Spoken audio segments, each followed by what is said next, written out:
Hi guys, a number of years ago Nigel Farage took a pair of binoculars and went down to the beach to watch the boats. Boats that were coming in as a result of his Brexit. Now the Tory party's response to that was to stop the boats and invest a huge amount of political capital in dealing with what they called illegal immigration. What happened? Well, it sunk the Conservative Party.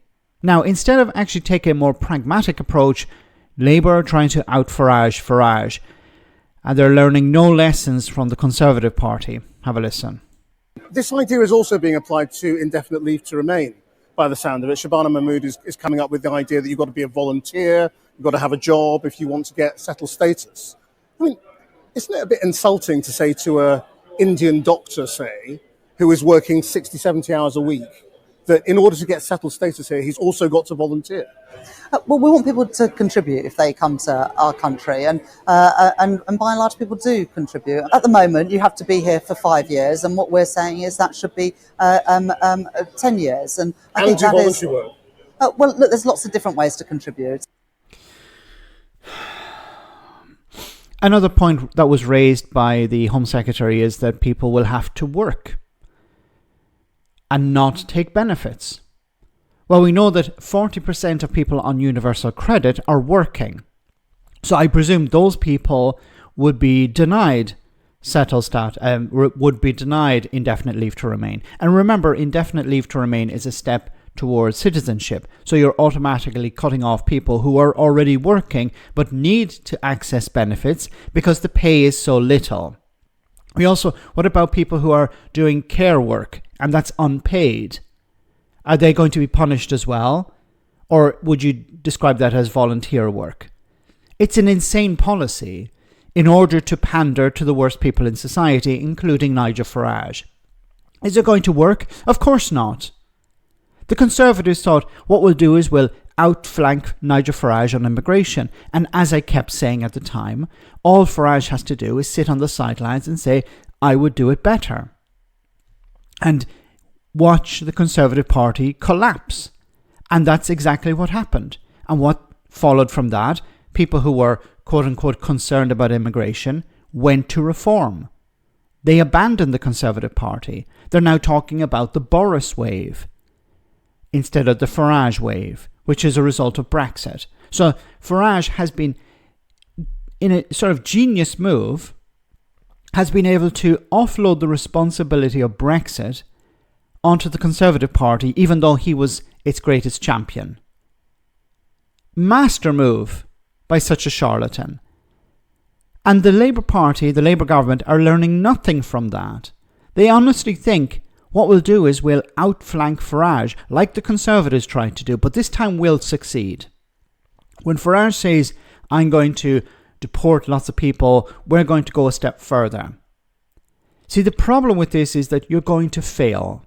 When it comes to smashing the gangs, you're going to fail. When it comes to stopping boat crossings, you're going to fail. Why? Because you're using the wrong tools. You think, if we act tough, this will win back support. We've already seen the polling, and more people are leaving the Labour Party to vote for reform. And Keir Starmer is less popular than even Liz Truss, it seems, at this stage. Less popular than the Conservative Party, it seems. And the policy seems, no, let's double down. Let's go harder and faster. Let's come up with more harebrained ideas when it comes to dealing with immigration. Instead of actually doing something practical, something pragmatic, like creating safe routes, like focusing on processing the claims, and stop talking about it. Talk about your strengths. Talk about the NHS. Talk about how you're fixing that. Talk about building homes. Yes, we're hearing that at the conference, but just at the conference. If Labour want to defeat Farage, they can't fight him on immigration. They have to fight him on their strong points.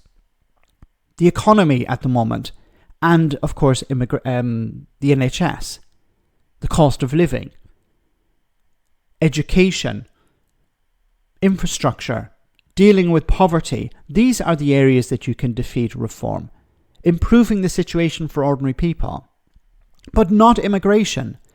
And they still seem to think, if we double down on that, if we try to out-Farage, we will win.